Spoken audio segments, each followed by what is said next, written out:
ಇವತ್ತು ನಾವು ಭಾರತದ ಇತಿಹಾಸದ ಒಂದು ರೋಚಕ ಕಥೆಯ ಬಗ್ಗೆ ಆಳವಾದ ಅಧ್ಯಯನ ಮಾಡ್ತಿದ್ದೀವಿ. ಅಂದ್ರೆ ದೊಡ್ಡ ದೊಡ್ಡ ರಾಜರು, ಕೋಟೆಗಳು ಮತ್ತು ಸಾಮಾನ್ಯ ಜನರ ಸಾಹಸದ ಕಥೆ ಇದು. ಹೌದು, ಖಂಡಿತ. ಈ ಮೊಘಲ್ ಎಂಪೈರ್ನ ಅದ್ಭುತ ಜಗತ್ತು, ಆಮೇಲೆ ಆ ಕಾಲದ ಜನರ ಜೀವನ ಹೇಗಿತ್ತು ಅಂತ ಅರ್ಥ ಮಾಡ್ಕೊಳ್ಳೋದು ಇವತ್ತಿನ ನಮ್ಮ ಮುಖ್ಯ ಉದ್ದೇಶ. ಕರೆಕ್ಟ್. ಮೊದಲಿಗೆ ನಾವು ಬಾಬರ್ ಬಗ್ಗೆ ಮಾತಾಡೋಣಲ್ವಾ? ಆತ ಒಬ್ಬ ಸಾಹಸಿ. ಈ ಗನ್ ಪೌಡರ್ ವಾರ್ಫೇರ್ ಮೂಲಕ ಆತ ಭಾರತಕ್ಕೆ ಬಂದ ಅಂತ ಹೇಳ್ತಾರೆ. ನಿಜ. ಆ ಕಾಲದಲ್ಲಿ ಈ ದೊಡ್ಡ ಫಿರಂಗಿಗಳ ಸದ್ದು ಕೇಳಿದ್ರೆ ಒಂಥರ ನಾವು ದೀಪಾವಳಿಗೆ ಪಟಾಕಿ ಸಿಡಿಸ್ತೀವಲ್ಲ, ಅಷ್ಟು ಜೋರಾಗಿತ್ತು. ವಾವ್, ಪಟಾಕಿ ಥರಾನ? ಆಮೇಲೆ ಬಂದ ಅಕ್ಬರ್ ರಾಜ ಯೂನಿವರ್ಸಲ್ ಪೀಸ್ ಅಂದ್ರೆ ಎಲ್ಲರೂ ಒಂದೇ ಅನ್ನೋ ಒಂದು ಹೊಸ ನಿಯಮ ತಂದ ಅಲ್ವಾ? ಹೌದು. ಅಂದ್ರೆ ಎಲ್ಲರನ್ನೂ ಸಮಾನವಾಗಿ ಕಾಣೋದು ಮತ್ತು ಸ್ನೇಹದಿಂದ ಇರೋದು ಅಂತ ಇದ್ರ ಅರ್ಥ. ಆಮೇಲೆ ಶಾಜಹಾನ್ ಸುಂದರವಾದ ತಾಜ್ ಮಹಲ್ ಕಟ್ಸಿದ. ಒಂದು ನಿಮಿಷ, ಈ ಯೂನಿವರ್ಸಲ್ ಪೀಸ್ ಅಂದ್ರೆ ನಮ್ಮ ಸ್ಕೂಲ್ನಲ್ಲಿ ನಾವೆಲ್ಲ ಒಟ್ಟಿಗೆ ಕೂತು ಊಟ ಹಂಚ್ಕೊಳ್ತೀವಲ್ಲ, ಅದೇ ಥರನಾ? ಅರೆ ವಾ, ಹೌದು. ಇದು ಎಷ್ಟೊಂದು ಅದ್ಭುತವಾದ ಉಪಾಯ ಅಲ್ವಾ? ಎಲ್ಲರೂ ಫ್ರೆಂಡ್ಸ್ ತರ ಇರೋದು. ಸೂಪರ್. ಆದರೆ ಇಷ್ಟು ದೊಡ್ಡ ರಾಜ್ಯ ನಡೆಸೋಕೆ ಅವ್ರಿಗೆ ಸುಮ್ಮನೆ ಫ್ರೆಂಡ್ಶಿಪ್ ಇದ್ರೆ ಸಾಲದಲ್ವಾ? ಅವ್ರಿಗೆ ಒಂದು ಸೆಂಟ್ರಲ್ ಅಡ್ಮಿನಿಸ್ಟ್ರೇಷನ್ ಬೇಕಿತ್ತು. ಖಂಡಿತ ಬೇಕಿತ್ತು.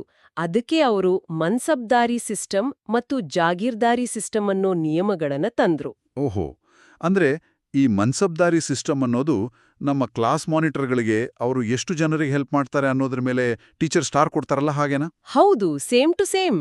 ಕರೆಕ್ಟಾಗಿ ಹೇಳಿದ್ರಿ. ಇದಾದ್ಮೇಲೆ ನಾವು ಸಾಮಾನ್ಯ ಜನರ ಕಡೆಗೂ ಸ್ವಲ್ಪ ಗಮನ ಹರಿಸ್ಬೇಕು. ನಿಜ. ರಾಜರ ಕಥೆಗಳ ಜೊತೆಗೆ ರೈತರ ಕಥೆ ಕೂಡ ಮುಖ್ಯ. ಆ ಕಾಲದಲ್ಲಿ ಹೆಚ್ಚಿನ ಜನರು ಅಗ್ರೇರಿಯನ್ ಎಕಾನಮಿನಲ್ಲಿ ಕೆಲಸ ಮಾಡ್ತಿದ್ರು, ಅಂದ್ರೆ ಕೃಷಿ ಮಾಡ್ತಿದ್ರು. ಹೌದು. ಮತ್ತು ಇಲ್ಲಿ ಇನ್ನೊಂದು ಇಂಟ್ರೆಸ್ಟಿಂಗ್ ವಿಷಯ ಅಂದ್ರೆ ಹುಂಡಿ ಸಿಸ್ಟಮ್. ಕಳ್ಳಲಿಂದ ಹಣ ಕಾಪಾಡ್ಕೊಳ್ಳೋಕ್ಕೆ ವ್ಯಾಪಾರಿಗಳು ಚಿನ್ನದ ಬದಲು ಕಾಗದದ ಚೀಟಿ ಬಳಸ್ತಿದ್ರು. ಅರೆ, ಅಂದ್ರೆ ಆ ಕಾಲದಲ್ಲೇ ಕ್ರೆಡಿಟ್ ಕಾರ್ಡ್ ಇತ್ತಾ? ಈ ಹುಂಡಿ ಸಿಸ್ಟಮ್ ಒಂಥರ ಮ್ಯಾಜಿಕ್ ಪೇಪರ್ ಥರಾನೇ ಕೆಲಸ ಮಾಡ್ತಿತ್ತು ಅನ್ಸುತ್ತೆ. ಹೌದು, ಮ್ಯಾಜಿಕ್ ಪೇಪರ್ ಥರಾನೇ. ಆದ್ರೆ ಆಮೇಲೆ ಎಲ್ಲವೂ ಯಾವಾಗ್ಲೂ ಶಾಂತವಾಗಿರ್ಲಿಲ್ಲ. ಔರಂಗಜೇಬ್ ಅನ್ನೋ ರಾಜ ಬಂದ್ಮೇಲೆ ಸ್ವಲ್ಪ ಕಷ್ಟ ಶುರುವಾಯ್ತು. ಹೌದು, ಆತ ಬಹಳ ಕಟ್ಟುನಿಟ್ಟಿನ ರಿಲಿಜಿಯಸ್ ಆರ್ಥೋಡಾಕ್ಸಿ ಮತ್ತು ಜಜಿಯಾ ಅನ್ನೋ ತೆರಿಗೆ ತಂದ. ಇದರಿಂದನೇ ಡಿಕ್ಲೈನ್ ಆಫ್ ಎಂಪೈರ್ ಶುರುವಾಯ್ತು ಅನ್ಸುತ್ತೆ. ನಿಜ. ಆದ್ರೆ ಜನರು ಸುಮ್ಮನೆ ಕೂರ್ಲಿಲ್ಲ ಗೊತ್ತಾ? ಕಾಡಿನಲ್ಲಿ ವಾಸ ಮಾಡೋ ಜನರ ಟ್ರೈಬಲ್ ರೆಸಿಸ್ಟೆನ್ಸ್ ಶುರುವಾಯ್ತು. ಹೋಹೋ. ಆಮೇಲೆ ಅಸ್ಸಾಂನ ಅಹೋಮ್ ಕಿಂಗ್ಡಮ್ನವರು ಕೂಡ ಈ ಗೆರಿಲ್ಲಾ ವಾರ್ಫೇರ್ ಅನ್ನೋ ತಂತ್ರ ಬಳಸಿ ಫೈಟ್ ಮಾಡಿದ್ರಲ್ವಾ? ಹೌದು. ಅದೇ ಟೈಮ್ನಲ್ಲಿ ಸಿಖಿಸಂ ಮತ್ತು ಬಹಳ ಬಲಶಾಲಿಯಾದ ಖಾಲ್ಸಾ ಪಡೆ ಕೂಡ ಹುಟ್ಟುಕೊಳ್ತು. ಒಂದ್ ನಿಮಿಷ, ಈ ಗೆರಿಲ್ಲಾ ವಾರ್ಫೇರ್ ಅಂದ್ರೆ ಕಾಡಿನಲ್ಲಿ ಆಡೋ ದೊಡ್ಡ ಕಣ್ಣಮುಚ್ಚಾಳೆ ಆಟದಾಗೆ ಅಲ್ವಾ? ಹೈಡ್ ಅಂಡ್ ಸೀಕ್ ಆಡ್ದಾಗೆ. ಹೌದು, ಎಕ್ಸಾಕ್ಟ್ಲಿ. ಮರಗಳ ಹಿಂದೆ ಅಡಗಿಕೊಂಡು ಅಟ್ಯಾಕ್ ಮಾಡೋದು.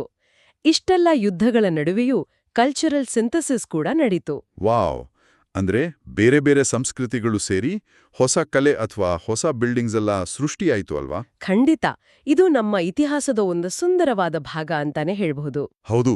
ಅಂತಿಮವಾಗಿ ಯೋಚನೆ ಮಾಡೋಕೆ ಒಂದು ವಿಷಯ ಇದೆ.